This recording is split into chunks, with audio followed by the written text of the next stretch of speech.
दोस्तों, पश्चिम एशिया को राहत देने वाली साल 2025 की सबसे बड़ी खबर इसराइल और हमास के बीच सीजफायर से जुड़ी है। इसराइल और हमास के बीच गजा में युद्ध विराम पर सहमति बनी और 15 जनवरी 2025 को कतर के प्रधानमंत्री ने इसराइल और हमास के बीच युद्ध विराम डील का ऐलान भी कर दिया। तब से लेकर अब तक बहुत सारी मुबारकबाद, बहुत सारी जश्न की तस्वीरें सामने आई हैं और लगातार आती ही जा रही हैं दोस्तों। लेकिन इन सब के बीच एक सबसे बड़ा सवाल जो बना हुआ है वो ये है कि आखिर अमेरिका के लॉस एंजलिस के जलने के बाद ही युद्ध विराम यानी कि सीजफायर पर सहमति कैसे बन गई। क्योंकि दोस्तों, ये जो युद्ध विराम की डील है ये काफी लंबे समय से चर्चा में बनी हुई है, चर्चा का विषय है। इस पर लगातार बैठकें और चर्चा हो रही है और अमेरिका में आग लगने के एक हफ्ते बाद ही डील फाइनल भी हो गई। क्या अमेरिका ने ऊपर वाले के डर से, खुदा के खौफ से इसराइल पर दबाव डाला युद्ध विराम करने के लिए? आज के इस वीडियो में इसी पर बात करेंगे। हकीकत आपको बताऊंगी दोस्तों, युद्ध विराम के पीछे की ऐसी बातें आपको बताऊंगी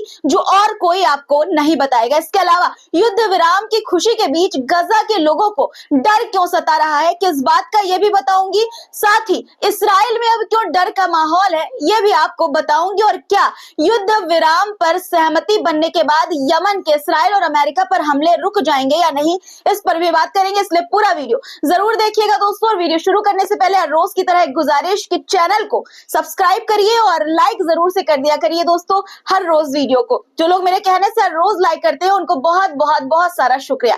चलिए अब शुरू करते हैं वीडियो और कॉमेंट भी जरूर किया करिए। द लाइव टीवी, सच सबसे आगे। आदाब दोस्तों, मेरा नाम है मिसबा खान और आप मुझे द लाइव टीवी पर देख रहे हैं। 467 दिनों के बाद हजारों लाखों लोगों की मौत, भारी तबाही, मासूम बच्चों की मौत, गजा में भरपूर तबाही के बाद आखिरकार हमास और इसराइल के बीच युद्ध रुक गया। हालांकि दोस्तों, सीजफायर की डील खबरों के मुताबिक 19 जनवरी 2025 से लागू होगी। इस डील में अमेरिका समेत कई देशों ने अपना रोल निभाया, लेकिन ये रोल कामयाब आखिर अमेरिका के लॉस एंजलिस के जलने के बाद ही क्यों हुआ? अमेरिका की भारी तबाही के बाद ही आखिर सीजफायर पर सहमति क्यों बनी? इसका जवाब है, आग से अमेरिका घबरा गया। जी हाँ दोस्तों, सही सुना आपने। यही वजह है कि इसराइल को झुकाकर सीजफायर कराया गया। इस बात को मैं मनगढ़ंत कहानी के तौर पर नहीं पेश कर रही हूं, बल्कि इसका सबूत भी है मेरे पास। अमेरिकी वेबसाइट मोंडोवाइज का यह दावा है कि गजा में दुश्मन सेना द्वारा अमेरिकी समर्थन से इस्तेमाल किए जा रहे हथियार जलवायु संकट को बढ़ा रहे हैं, यानी कि जो क्लाइमेट क्राइसिस है उसको बढ़ा रहे हैं। आसान भाषा में इसे समझिए कि गजा में मासूमों पर इस्तेमाल हो रहे हथियार जो अमेरिका के समर्थन से दुश्मन सेना यानी कि इस्राएली सेना चला रही है, जिससे मासूमों की जान ली जा रही है, वो हथियार दुनिया के जलवायु संकट यानी कि क्लाइमेट क्राइसिस को और तेजी से बढ़ा रहे हैं। मतलब ये कि जंग सिर्फ इंसानों पर ही नहीं बल्कि धरती के भविष्य पर भी वार कर रही है। सोचिए, ये कैसी लड़ाई है जो जलवायु को भी तबाह कर रही है। और यही सब कारण है दोस्तों कि अमेरिका ने कुदरत के कहर से वो डर गया। उस पर कुदरत का कहर अमेरिका पर इन्हीं सब कारणों की वजह से इस वक्त बरस रहा है। आग लगने के बाद अमेरिका में भी लोग इस बात को कह रहे थे कि नरसंहार करने में बराबर का भागीदार बनने का नतीजा है कि गॉड यानी कि ऊपर वाला खुदा अमेरिका को पनिशमेंट दे रहा है। हो सकता है कि इन बातों से अमेरिकी सरकार पर असर हुआ हो।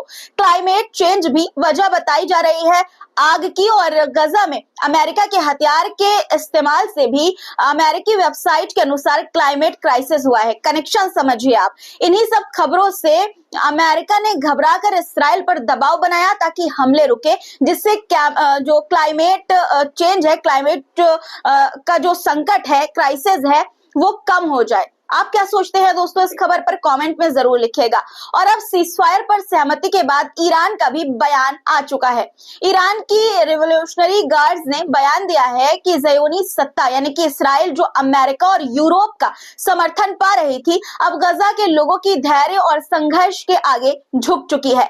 गार्ड्स का ये कहना है कि ये न केवल गजा की जीत है बल्कि इसराइल की राजनीतिक, आर्थिक और सामाजिक पतन की शुरुआत भी है। ईरान की क्रांति की गार्ड्स का यह भी कहना है कि युद्ध का अंत और इसराइल पर संघर्ष विराम थोपना फिलिस्तीन के लिए एक बड़ी जीत है। उन्होंने साफ कहा है कि इसराइल अब सिर्फ हार का सामना कर रहा है, चाहे वह सैन्य ताकत हो, सामाजिक स्थिरता हो या राजनीतिक समर्थन। और अब बात करते हैं मिस्र के महान फुटबॉलर मोहम्मद अबू त्रिका की। जिन्होंने आर्सेनल और टॉटनहैम के मैच से पहले गजा के लोगों के लिए अपने दिल से निकले शब्द कहे। मैच से पहले मोहम्मद अबू त्रिका ने गजा के लोगों को सलाम करते हुए कहा कि गजा के लोगों, आप पर सलाम हो। आपने जो धैर्य और हिम्मत दिखाई वो बेमिसाल है। ये सब कुछ अल्लाह की मेहरबानी है। आज का दिन अल्लाह का है। आप हमारे सिर का ताज हैं। अल्लाह आपकी मेहनत और सब्र का फल दे। आपने हमें सब्र और दृढ़ का असली मतलब सिखाया है। इन 467 दिनों में दुनिया भर के लोग आपके लिए दुआ कर रहे थे। मैंने कभी आपको भुलाया नहीं। आप सच्चे साहसी और वफादार लोग हैं। मैं आपसे मोहब्बत करता हूं और दुआ करता हूं कि अगर इस दुनिया में नहीं तो आखिरत में हम जरूर मिलेंगे। दोस्तों, सीजफायर की घोषणा के बाद दुनिया भर से लोग अपनी खुशी जाहिर कर रहे हैं। जश्न मनाने की तस्वीर जो लोग गजा में नरसंहार का विरोध कर रहे थे उनके द्वारा सामने आ रही है। स्वीडन में इसराइल के खिलाफ गजा के समर्थन में खूब आवाजें उठी, प्रदर्शन हुए और अब सीजफायर की घोषणा के बाद स्वीडन के लोग कैसे सड़क पर उतरकर जश्न मनाते हुए नजर आए, आप खुद देख। ये दिखाता है कि गजा की जनता की जीत को दुनिया भर में समर्थन मिल रहा है। दोस्तों, अमेरिका के दबाव से सीजफायर हुआ तो हुआ, लेकिन एक बात ये भी सच है कि गजा के लोगों का हौसला देखकर इसराइल को हार माननी पड़ी।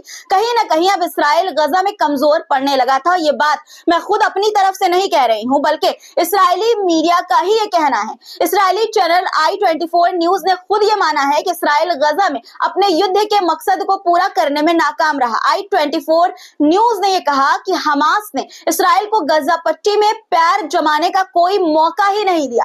चैनल के मुताबिक इसराइल अपने युद्ध के मकसद को पूरा करने में नाकाम रहा। हमास गजा पट्टी का प्रशासन सफलतापूर्वक यानी कि सक्सेसफुली संभाल रहा है और इसराइल इस युद्ध के जरिए क्षेत्र की स्थिति यानी कि जो गजा की सिचुएशन है उसमें कोई बदलाव नहीं ला सका। यानी कि दोस्तों, इसराइल की रणनीति पूरी तरह से विफल साबित हुई। दोस्तों, इसराइली मीडिया की खबर से ये साफ है कि हमास ने न सिर्फ अपना कंट्रोल गजा पर बनाए रखा बल्कि इसराइल को स्ट्रेटेजिक लेवल पर मात भी दी है। दोस्तों, सीजफायर पर हमास और इसराइल के बीच सहमति जरूर बन गई है, लेकिन गजा के लोगों को अब भी डर सता रहा है कि गजा में कैदियों की अदला बदली के बाद एक सवाल सभी के मन में गूंज रहा है, क्या इसराइल फिर से हिंसा और तबाही का खेल शुरू कर देगा या नहीं। गजा के लोग डरे हुए हैं क्योंकि इतिहास बार बार गवाह रहा है कि शांति की उम्मीद के बाद तबाही का सिलसिला लौट आया है। प्रेस टीवी की एक रिपोर्ट के मुताबिक रिपोर्ट ये बताती है कि गजा के लोग इस शांति को स्थायी नहीं मान पा रहे हैं क्योंकि उन्हें डर है कि कहीं सीजफायर के बाद और कैदियों की अदला बदली के बाद इसराइल फिर से हमला न कर दे। और ये डर लाजमी भी है दोस्तों, क्योंकि सीजफायर समझौते की घोषणा के तुरंत बाद इसराइली विमानों ने उत्तरी गजा के एक रिहायशी इमारत पर बमबारी की जिससे कई आम नागरिक हताहत है। खबर यह आई है कि गजा में इसराइल की लगातार बमबारी ने सीजफायर की घोषणा के बाद से 30 से ज्यादा फिलिस्तीनियों की जान ले ली है। यानी कि सीजफायर की घोषणा के बाद से 30 से ज्यादा फिलिस्तीनियों, यह आंकड़ा कुछ वेबसाइट्स के मुताबिक 40 तक भी पहुंच गया है, जिनकी मौत हो गई है, जिनकी जान चली गई है, जो सीजफायर के बाद इसराइली हमले में शहीद हो गए हैं। एक तरफ गजा के लोग डरे हुए हैं तो दूसरी तरफ इसराइल भी डरा हुआ है। गजा को लेकर समझौते की खबरों के तुरंत बाद इसराइल के दक्षिणी हिस्सों में एयर रेड अलर्ट जारी कर दिया गया है। इसराइली सेना ने स्थानीय लोगों को रॉकेट हमले के खतरे को लेकर सतर्क रहने की चेतावनी दी है। इसराइली सेना का यह कहना है कि रॉकेट हमले का खतरा अभी भी बरकरार है। यह दिखाता है कि इसराइल में डर का माहौल बना हुआ है। हालांकि सीजफायर पर सहमति बनने के बाद यमन की तरफ से भी बड़ा बयान सामने आया है। दोस्तों, यमन के अंसार अल्लाह समूह ने ये कहा है कि वो अपनी सैन्य कार्रवाई खत्म कर देंगे। ऐलान किया है उन्होंने सैन्य कार्रवाई ऑपरेशन जो है वो खत्म करने का। उनका कहना है कि गजा में सीजफायर के बाद अब शांति की जरूरत है। यानी कि दोस्तों, यमन अब जो हमले इसराइल पर कर रहा था वो भी रुक जाएंगे। दोस्तों, खबरों के मुताबिक 19 जनवरी को सीजफायर लागू होगा, लेकिन मिस्र और कतर ने तुरंत हिंसा रोकने की अपील की है इसराइल से। उनका कहना है कि आधिकारिक सीजफायर से पहले भी क्षेत्र में शांति स्थापित होनी चाहिए। आज के लिए दोस्तों इतना ही। आज की खबरों पर आपकी क्या राय है कमेंट में जरूर लिखिएगा और चैनल को सब्सक्राइब नहीं किया है तो फटाफट कर लीजिए, लाइक भी जरूर वीडियो को कर दीजिएगा और जाते जाते एक गुजारिश कि अपना ख्याल जरूर रखिएगा। खुदा हाफिज।